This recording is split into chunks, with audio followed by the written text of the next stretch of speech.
जंगल रात की चादर में लिपटा हुआ था। हवाएं सरसराहट के साथ पेड़ों के बीच से गुजर रही थीं और तालाब का पानी गहरे सन्नाटे में डूबा हुआ था। चारों ओर झींगुरों की आवाजें गूंज रही थीं, लेकिन अचानक सब कुछ सुनसान हो गया, मानो जंगल किसी अनदेखे डर से कांप उठा हो। तालाब के किनारे रखी मूर्ति पर हल्की चांदनी पड़ रही थी, जिससे ऐसा लग रहा था जैसे वह स्त्री सजीव हो और किसी का इंतजार कर रही हो।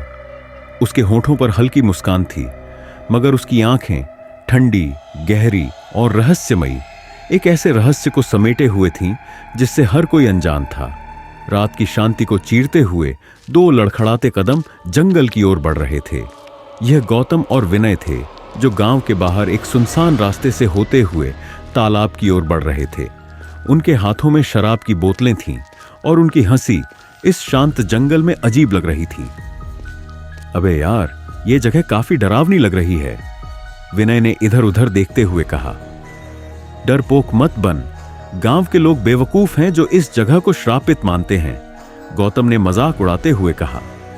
लेकिन उन्हें नहीं पता था कि इस जंगल में उनका स्वागत कोई इंसान नहीं, बल्कि एक दबी हुई आत्मा करने वाली थी।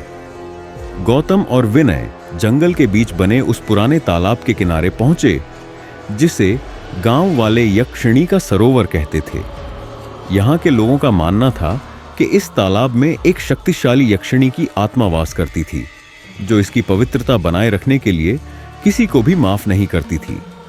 तालाब के किनारे एक पत्थर का चबूतरा था, जिस पर एक स्त्री की मूर्ति रखी हुई थी।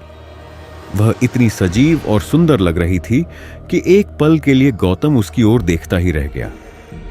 अबे देख, कितनी खूबसूरत मूर्ति है, गौतम बोला। उसकी आंखों में अजीब सी चमक थी। विनय ने मूर्ति को ध्यान से देखा। लग तो रही है कोई अप्सरा, लेकिन मुझे यहां अच्छा महसूस नहीं हो रहा, हमें यहां नहीं रुकना चाहिए, गौतम बोला। अरे छोड़ना, तू हमेशा डर जाता है। गौतम ने मूर्ति की ओर हाथ बढ़ाया और उसकी हथेली को छुआ। एक ठंडी हवा का झोंका उनके चारों ओर घूम गया। अगर यह सच में होती तो मैं इसे अपनी बना लेता, गौतम हंसते हुए बोला।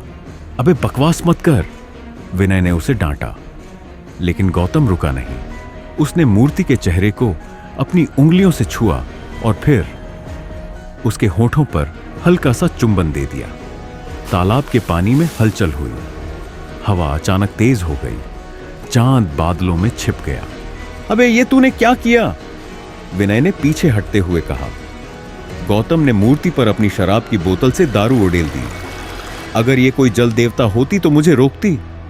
जैसे ही शराब मूर्ति पर गिरी, तालाब के पानी से एक धीमी मगर स्पष्ट हंसी गूंजने लगी। विनय को लगा कि किसी ने उन्हें झाड़ियों के पीछे से देखा। गौतम, हमें यहां से निकलना चाहिए। अबे डरपोक, चल थोड़ी और पीते हैं। लेकिन विनय का मन बेचैन था। रात का दूसरा पहर बीत चुका था। गौतम और विनय तालाब के किनारे शराब पीते हुए नींद के आगोश में चले गए।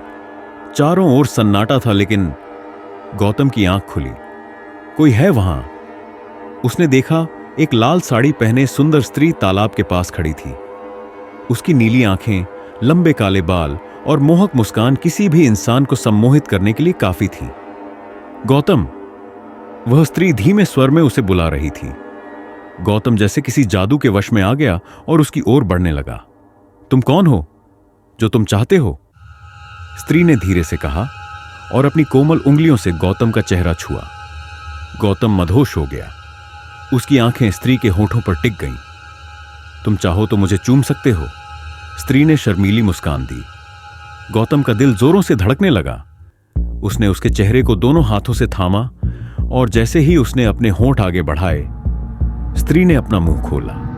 गौतम की चीखें गूंज उठी। विनय की नींद चीखों से टूटी। उसने देखा वह स्त्री अब कोई औरत नहीं थी।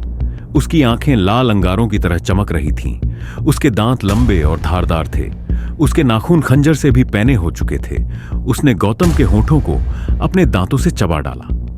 गौतम दर्द से चिल्लाया, मगर यक्षिणी ने उसका गला पकड़ लिया और उसे तालाब में खींचने लगी। बचाओ! लेकिन विनय अपनी जगह जमी हुई आंखों से सब देख रहा था। पलक झपकते ही गौतम पानी के अंदर समा गया।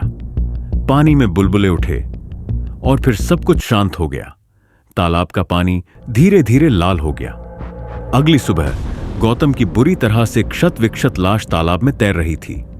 गांव वालों ने देखा कि चबूतरे पर मूर्ति फिर से रखी हुई थी, लेकिन अब उसकी आंखों में एक रहस्यमयी चमक थी। विनय आज भी रात को छन छन की आवाज सुनता है। क्या यह अंत था, या फिर कोई और मूर्ख इस तालाब का अपमान करने वाला था?